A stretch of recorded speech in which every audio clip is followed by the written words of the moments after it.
Saludos amigos, les habla Pablo Cornejo directamente desde Lima, Perú para PabloCornejoOnline. El día de hoy les tengo la segunda parte de la entrevista que le hizo Eric Worre a Tony Robbins previo a la reunión o convención de octubre del año 2015 del GoPro Recruiting Mastery. Tiene información de primera mano, muy buena y muy interesante y sobre todo bastante aplicable para que en tu negocio multinivel y el negocio que estés haciendo te vaya muy bien. No te la pierdas.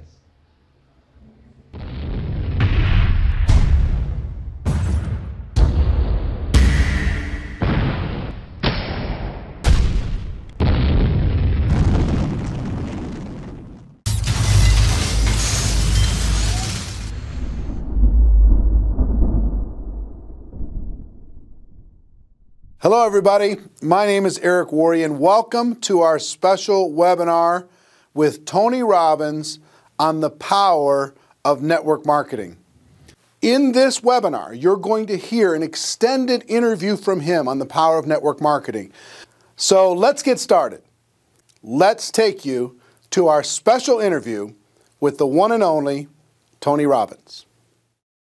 Now, you're talking about, in Business Mastery, this event you're doing right now, you're talking about giving people the best practices of everything that's happening in the world. That's correct. And from you and also a collection of experts sharing ideas. Just to entrepreneurs in general, and you're an entrepreneur, wildly successful entrepreneur, and you work with and are friends with many of the top entrepreneurs in the world. What are a few of the common attributes of the super successful entrepreneurs that you've seen? That might not be the obvious ones that come to mind. Well, gosh, I'll give you one example because I was just talking to him yesterday. Mark Benioff's a dear friend of mine, and he runs a company called Salesforce.com. He founded it. Mark went to my Unleash the Power Within event about 15 years ago. He went to it 3 times. It's repetition's the mother skill. He immersed himself in it. Again, a pro, not going to do something average. Comes up to me and introduces himself and says, "Tony," he said, "you've changed my life. I'm working for Oracle. I'm leaving. I'm starting this company, Salesforce.com. We're going to change the business world." I'll never forget. So we're going to do $100 million in business. I was teasing the other night. He's going to do $7 billion this year, right? And I've been on that 15-year journey with him. What do they have in common? They have a sense of something they want to serve greater than themselves. The only challenge sometimes in network marketing, and I think what gives it a bad reputation for some people, is you get people in there that really act like they're doing it for something larger than themselves, but it really is only them. Now, there's nothing wrong with you wanting to profit and be successful, but motive does matter. And the most successful entrepreneurs have a motive that includes themselves, but they want to do something that's going to change the world, make the world different. It's like, when you're trying to meet your own needs, you get a certain level of insight. If you're trying to meet the needs of your family, you get a different level of insight because life supports whatever supports more of life, more people. If you're trying to support your community, different insight. If you're trying to have an impact on the world, it's even larger. And I found in network marketing, you find a few missionaries that are like those other entrepreneurs, that it really is their mission. They'd honestly do it for free. And they want to make money, and they do make money. But if you're only doing it for the money, the unfortunate part is people sense that, and then they feel like it's just a transaction as opposed to an experience of added value. There's only one way on earth to really become wealthy, and that is do more for others than anybody else is doing. And if you can find a way to do that through your vehicle, like network marketing, there's no limit. But people sense what's really driving you, and you can't fake it because people's bullshit meters today are so big because everything's bullshit. Reality television is bullshit. It's even fake. So if you can just be raw and real and connect your mission, that is not to say that you're not going to benefit. Hell, I'm fortunate enough now. I got 21 companies. I got 12 I actively manage. We're approaching $6 billion in revenues this year, and I'm a guy that started out, in a 400 square foot bachelor apartment in Venice with no business background. But what has been my driving force is every industry, every company I've been to, it's like, I'm on a mission to create massive improvement and change. And I don't just say that shit. If you want to know who I am, you don't have to watch how my lips move, watch how my feet have moved for, 3.5 decades, actually 38 years now. I started when I was 3, I think, something like that. But that's it. Find your mission, find a motive greater than yourself, and ironically, you will do incredibly well yourself as well. Yeah, I found that same thing's absolutely true. I want to transition to a project talking about giving, talking about helping other people. Yes. I've been waiting for a lot of years for a new book from you. Yes, it's I think a lot of your audience is like, come on, when are you going to put out a new book? And you finally came out with a book, Money, Master the Game, 7 Simple Steps to Financial Freedom. And it is a tour de force. Man, did you do some work. Thank you. The interviews that you pulled off and the access that you gained. To our audience, what I've been trying to pound on, because if there's an attribute of even the successful people in network marketing, Yes. it's being financially oblivious. Yes. And just spend all the dollars faster than you get it. Yeah. File an extension on your taxes. Don't even do quarterly estimates. They don't even pay attention to that stuff. Yeah, I know. So one of the theme that I really loved, one of the themes that I really loved, and I've started to promote within our community around the world, and there's 100 million people now in network marketing around the world. Wow, I didn't know that number. That's amazing. 100 million. Wow. With $182 billion a year in sales. Yeah, I knew it was in total. the 200 billion range. So 100 million people are involved, and the theme that I like is you teach people to have 2 businesses. Yes. One is the business of how you're making your money, Yes. and the second is the business of your investments giving you an income stream. So for people in network marketing, one is to create, maybe transition from a job to a network marketing career, and then once you're there, try to get your investment income to surpass your network marketing income. Correct. So first of all, what drove you to create this book, and what could a person inside of network marketing benefit from? I've already benefited tremendously, right? Because I came out of that world, right? It's just you're pedaling as fast as you can, and sometimes you're just focused on growing the group, and you forget about the dollars. And sometimes it's programming, mental old stuff. For sure. For me, it had to do with self-worth. It had to do with anytime I got money, I had to spend it as quick as possible. I had to buy everybody dinner. I had to make bad investments so I'd be back to that familiar crisis mode again. So that was my issue with money. So it wasn't even strategy for me. It was some programming stuff for me. So the people inside of our space, how could they benefit from having a better financial IQ? And what can this book do in order to be able to help them improve that? A lot of questions. Yeah, I know. The first one is, I didn't write a book for almost 2 decades, like 18 years, primarily because I just hate writing. I love the live event. I love the spontaneity of in the moment, come up with a solution and show people. And then I've had a few day jobs because, last year I was on a plane or on stage every 4 days. And then I was doing it in 16 countries, to give you an idea.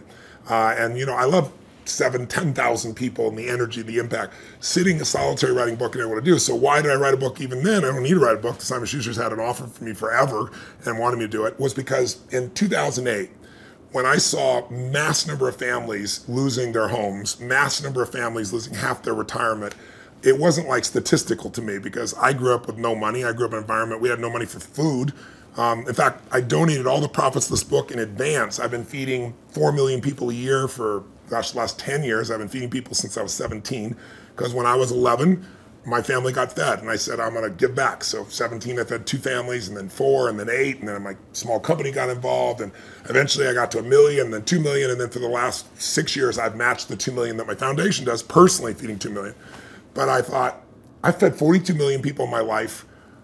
I want to feed that many people in a year. So I said, I'm going to feed 50 million people, and I called and said, if I took all the money from this book, feeding America, how many people can I feed? And they said 10 million people. I was like, geez, So I finally just wrote a check higher than that. So I want people to know I wrote this book to give it away, to give away the content.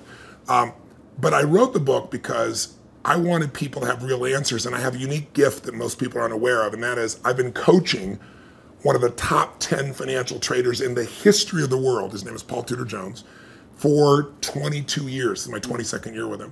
And he's not lost money in 22 years. Now, there's no one on earth that you know of that could say that, who's a top financial person at that level. And I mean, daily I've coached him. He sends me the note of what's going on, know where to go. So I've got a level of insight. So I thought after 2008, when I saw this happening, I said, I'm not everybody. I don't have the whole solution, but I got access. So what if I interviewed 50 of the smartest people on earth who started with nothing like us and then built billions, top hedge fund guys, as well as, the academia guys, the guys that are the smartest, in the room intellectually, who have studied what works. And let me put it in one book, and if I could put it into a system, like a 7-step system, and that's what I did. And so it took 4 years, and I'm thrilled with it, and the impact's been amazing, and the endorsements I've got have been, guys like T. Boone Pickens or Carl Icahn, people of that nature. And it's because they all read it. This is the real thing. So the answer to your question is, I was just in my seminar, we've been 4 days into it, and almost everybody there has a plan now to grow their business 30 to 130%, some 200%, with no bullshit. Like I'm talking about a conservative plan where they walked in thinking, how would I grow 10 or 15, in the marketplace? But after all that, I still want them to know, and that's why my conversation with them today is, you got to have your core business, and you got to have a second business with no employees that takes you 15 minutes, maybe a month or a quarter. You can actually make it 15 minutes a year. And I want that second business to be the one that makes you financially free. So if anything ever happens to your core business, you're still set. And I can really show you how to deliver that, because that's what these people have done. And all I'm talking about is make the most important financial decision of your life, and stop being a consumer and start being an owner. And the way you become an owner, it's simplistic as it is, and we all know it, but I get people to do it, is you take a percentage of what you earn, like we all know, and you decide, this is not going to Kate Spade, this is not going to Louis Vuitton, this is not going to some beautiful restaurant, this money stays in my family, and you automate it, and you put it into an account, and then you figure out where to put it, but that money has to disappear. You have to know you have to not see it. If that happens, you got the first step to success. The second step is, once you have that, you've got to understand the rules of the game. Because so many people get taken advantage of, who may be the few that actually put the money aside. And the people in multi-level marketing, like you said, they're running their team, they're running the family. How am I supposed to be a financial expert? You don't have to be an expert, but you have to know the rules of the game, because this is a place, if you don't know the rules, you will get hurt. Yep. And my goal with this book was to take people from being the chess piece to being the chess player. And I knew I could do that with a mom who's just getting started, or a millennial that's got a bunch of college debt, still do it, or a totally sophisticated person who thinks they're sophisticated, and I show them what Carl Icahn's doing, and they go, holy shit, this is amazing. It blew me away. But the thing I want to get people to know is, if you set this system up right, and I have inside here, for example, I asked Ray Dalio, many of your audience probably don't know who Ray is. Ray Dalio, if you're really rich, you give your money to a hedge fund usually to invest your money. And a big hedge fund might be $15 billion. Ray Dalio's $165 billion. He is 10 times bigger than the richest hedge funds on earth. He manages money for China, to give you an idea, right? Wow. So I go to Ray, turns out he's been a fan of mine for 20 years, really helped. I sit down with him for 4 hours. He gives me these incredible answers. And at the end I said to him this, and it relates to your audience.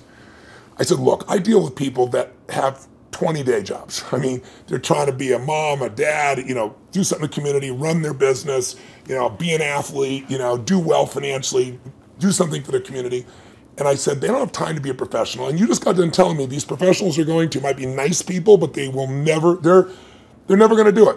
96% of mutual funds, for example, which is where most people put their money, don't match even an index over a 10-year period of time.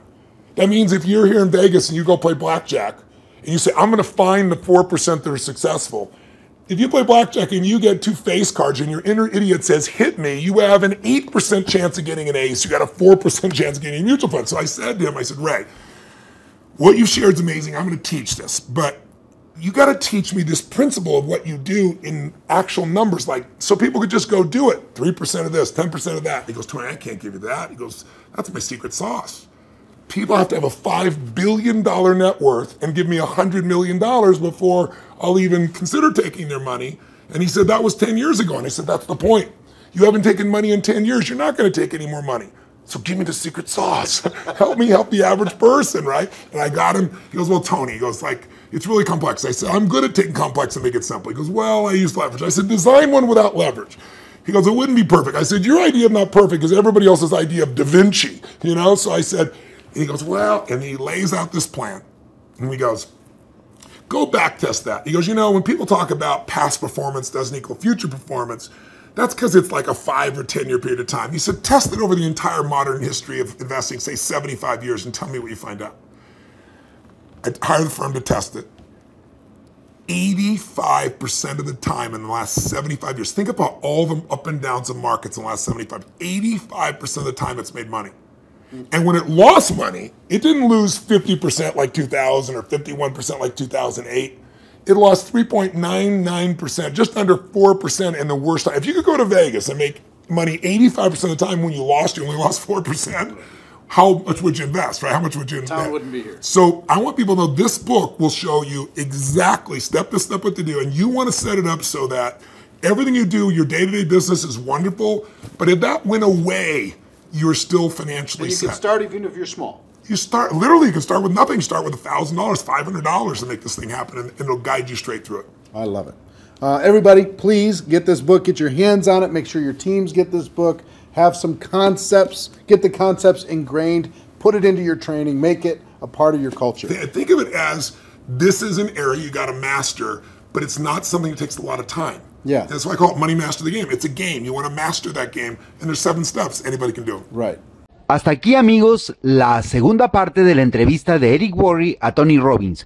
No se pierdan nuestro siguiente video con la última parte de esta interesante conversación. Para más información, visítame en mi página de Facebook que está actualmente apareciendo en pantalla, www.facebook.com/PabloCornejoOnline. Fíjate bien de las mayúsculas para que encuentres rápidamente la página, le des me gusta y si tienes más preguntas, con gusto te las respondo y podamos compartir más publicaciones contigo. Nos vemos, chao.